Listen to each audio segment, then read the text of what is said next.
Hi, my name is Wesley Allison. I'm the author of the Astrid Maxxim series of books, including this one, Astrid Maxxim and Her Hypersonic Spaceplane, which is book 4 in the series. These books are written with middle school students in mind, but there's no reason that adults can't enjoy them. With that in mind, I'd like to do a reading from this book, which is, again, the 4th in the series. So without further ado, Astrid Maxxim and Her Hypersonic Spaceplane, Chapter 1, The Future. Astrid Maxxim stepped out of the time machine and looked around. The main street of Maxim City didn't look very different 25 years in the future, at least at first. Then she noticed a gigantic building off in the distance, so high that it reached up into the clouds. Hearing a thunderous noise to the west, she turned to see a huge spacecraft, spherical and the size of a football stadium, rise up into the sky. As her eyes followed the vapor trail from the sky to the ground, she saw the monorail station, looking just as it always had. In front of it, though, was a 4-story tall video screen. A close-up of a woman's face filled the image. She was talking, but Astrid couldn't hear what she was saying, and from this angle she couldn't make out the woman's features. Must be a soft drink yet, she mused. It suddenly occurred to Astrid that at midday there should have been shoppers going in and out of the stores and cars moving up and down the street. There were neither. The storefronts across the street from her should have been the Bagel Nook and Dickens & Company books. Now, however, neither building was labeled. They didn't even seem to have front doors. There was a kind of slot about 5 feet wide and 3 feet tall, just above where the door would have been. As she watched, a flying drone, held aloft by 4 Maxim hover discs, just like those in her hover bike, zipped over her head and into the slot that had been the Bagel Nook. Maybe they have drones picking up things for them from the store, she thought aloud. Turning around, she saw that the malt shop didn't look all that different. It appeared to be open, so she started toward it. It wasn't until she was right in front of the door that she noticed the sign. Instead of Maxim City Malt Shop, it read Startopia Malt Shop. The door whooshed open, kind of like on Star Trek, as she passed through. Inside, though, it was exactly the same bar stools, the counter, the same tables and chairs, and the same menu board. There were no customers, though. Just a minute, she heard someone call out. A minute later, a man who looked to be in his mid-30s stepped out from the back room and walked out to the counter as she sat down on one of the round stools. Dressed in white pants and shirt, and with an apron tied around his waist, he was pretty normal looking. He was a little chubby around the middle, and his hair was thinning. Astrid looked at the name tag on his shirt pocket. "Irving?" she said. "Irving Witzel? Yep, that's me. Do I know you?" He looked familiar. My name is Gloria." Astrid didn't think she had to worry about changing anything in her in the future the way she would have if she was in the past. But if she admitted who she was, it might cause complications. "My parents used to live here in Maxim City, and they told me you worked here." "Oh, yeah? Well, they must have lived here quite a while ago if they still used the old name. You're good friends with Dennis Brown, right?" "We were best friends," he smiled sadly. "He was killed in the war." "What war?" "The last war. The only war." "How about his sister?" "Her name was Denise," said Irving. "She became a writer, a pretty good one from what I hear. She might be working for a news agency, or she might be in prison." "Prison?" "Yeah, well, you know how writers are." "Are you going to order something?" Yes. Let me have a chocolate soda, please." Irving's eyes lit up. "Your parents must have told you about chocolate sodas. I used to be the best soda jerk in North America." He pulled a large glass from beneath the counter and began mixing chocolate sauce and soda water together.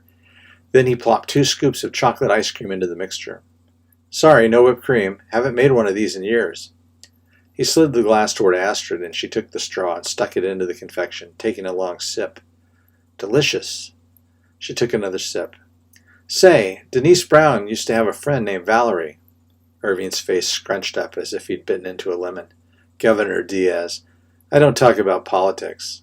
Say, why are you asking all these questions?" I'm doing a report for school. It's about my mother growing up." "Oh, yeah?" Suspicion dripped from Irving's words. "Just who was your mother?" "Oh, you probably never heard of her," said Astrid, struggling to think of someone whom she could name. "Her name was Ocean Fillet."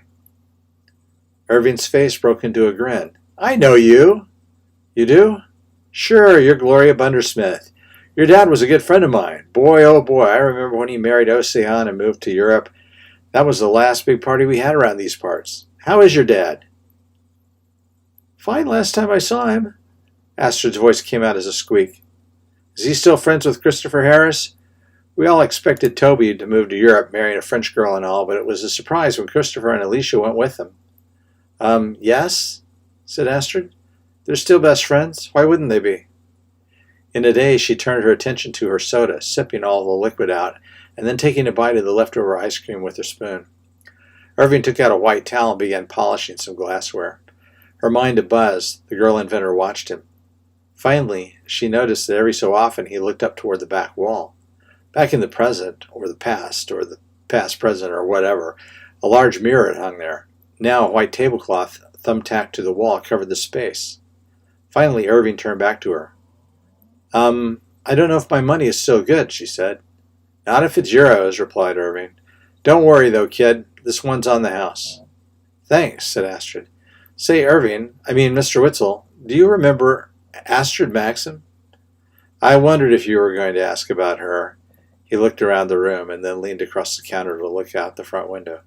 I bet people still show up at some town in Austria and ask what Hitler was like when he was a boy. Hitler? Irving laughed nervously. Not really a fair comparison. I should think not, Astrid blurted out. After all, said Irving, I hear Hitler loved music and was kind to dogs. Suddenly the door burst inwards, sending shattered glass across the room, and a dozen bluish-silver figures marched in. Irving turned as if looking for an escape, only to see 6 more of the invaders marching out of the back room and into the space behind the counter. As one, all 18 figures raised their right arms, which transformed into some kind of weapon. Red laser targeting dots appeared on Irving's chest, and Astrid's too. Irving Witzel, said the foremost figure, by the authority of Valerie Diaz, Governor of District 3, you are ordered to stand in judgment. Astrid gasped. The voice was that of her friend Valerie, only she sounded grown up. Even more shocking, though, was that the 18 bluish-silver figures all looked like grown-up versions of Robot Valerie.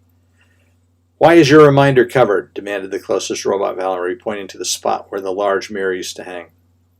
I was painting. Irving's voice shook. I didn't want to get paint on it.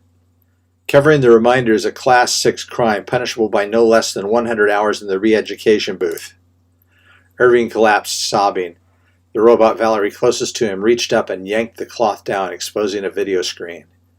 Though she hadn't been able to see any real details before, Astrid could tell that this was the same face that was on the giant screen by the monorail station. Only the head and shoulders of the woman, who was wearing a stiff-colored military-style uniform, was visible. Her strawberry blonde hair was cut short like a boy's and parted on the side. Though pretty in a coarse sort of way, and wearing a modest amount of makeup, a scar ran from her forehead down her left cheek to her chin, marring her face. Whatever had caused that scar had obviously cost her an eye, because while her right eye was large and bright blue, a glowing red robotic eye replaced her left one. She looks a little like my mother, thought Astrid. And then the woman on the screen spoke. I am Supreme Ruler Astrid Maxxim. All will bow down before me. What? Yelled Astrid. She said bow down, growled one of the robots, grabbing the girl inventor by the shoulder and pushing her down. Astrid screamed as she hit the floor. Chapter 2. Awake. What's the matter? Looking up into the face of Robot Valerie, Astrid screamed again. She looked around, but for a moment she couldn't remember where she was. Are you all right, Astrid? Said regular Valerie, looking down at her from above. I told you we couldn't all 3 fit in this bed, said another voice, and Astrid saw Denise looking over the edge of the mattress. Denise? You're not in prison? Valerie, you better go get one of my dads. I think Astrid had hit her head and knocked a screw loose. Regular Valerie hopped off the bed and hurried out of the room. It was coming back to her now. She was at the Brown family home for a sleepover, but she still flinched when Robot Valerie reached toward her. I just wanted to check your head for a bump, said the mechanical girl in a hurt voice. Her flesh and blood sister returned, followed by Denise's brother, Dennis, and her 2 dads. Dennis, said Astrid, thank goodness you're alive. Are you all right? Asked Dennis Brown Sr. Do you need a doctor? No, Astrid replied. No, I just had a bad dream. And Valerie pushed her out of bed, added Denise. Me too. I'm fine, by the way. That must have been some dream, said Mr. Brown. It was. It seemed so real. I don't think I've ever had a dream that seemed as real as this one. Well, what happened? Asked Denise. Obviously, I was dead, so that sucks, but what else? I traveled in a time machine 25 years into the future, into a dystopian world ruled by an evil military dictator with robot stormtroopers. Oh my, said Valerie. It's your own fault, said Denise. And when Astrid looked questioningly at her, she said, You're the one who wanted to watch the Hunger Games last night. Thanks for joining me on this little reading of Astrid Maxxim and her Hypersonic Spaceplane. If you're interested, you can find Astrid Maxxim books in ebook form, wherever ebooks are sold, and in paperback at Amazon with free Prime shipping. Thanks for joining me, and thanks for your support. Bye-bye.